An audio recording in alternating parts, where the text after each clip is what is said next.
Mark Rutte kundërshton thirrjet që Evropa të shkëputet ushtarakisht në SBA. Sekretari i përgjithshëm i NATO-s, Mark Rutte, ka kundërshtuar thirrjet që Evropa të shkëputet ushtarakisht në Shtetet e Bashkuara, duke argumentuar se Washingtoni mbetet një partner i besueshëm i sigurisë. Jam absolutisht i bindur se Shtetet e Bashkuara e mbështesin plotësisht NATO-n, nuk ka dyshim për këtë, tha Rutte për agjencinë gjermane të shtypit DPA.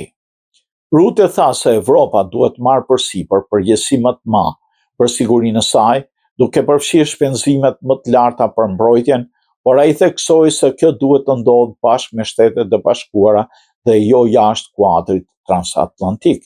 Shtetet e Bashkuara, tha ai, do mbeten të angazhuara ushtarakisht në Evropë dhe të përkushtuara ndaj aleancës.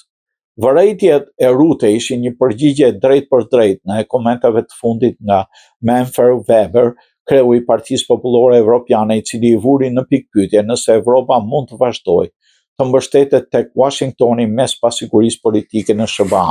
Në një intervistë, Weber argumentoi se Evropa duhet të jetë e përgatitur të veprojë në mënyrë autonome. Nuk mund të presim seriozisht që Trump të sigurojë një zgjidhje paqe i vetëm me ushtarët amerikanë, tha Weber. Shkëmbimi vjen në mes të një debati më të gjerë në Evropë mbi autonominë strategjike, ndërsa BE arrit shpenzimet e mbrojtjes dhe përgatitet për një mjedis gjeopolitik më të paqëndrueshëm. Ndërsa shumë udhëheqës bien dakord se Evropa duhet bëjë më shumë ushtarakisht, Rutte ka paremëruar kundër interpretimit të përpjekjes si një shkëputje nga NATO-ja.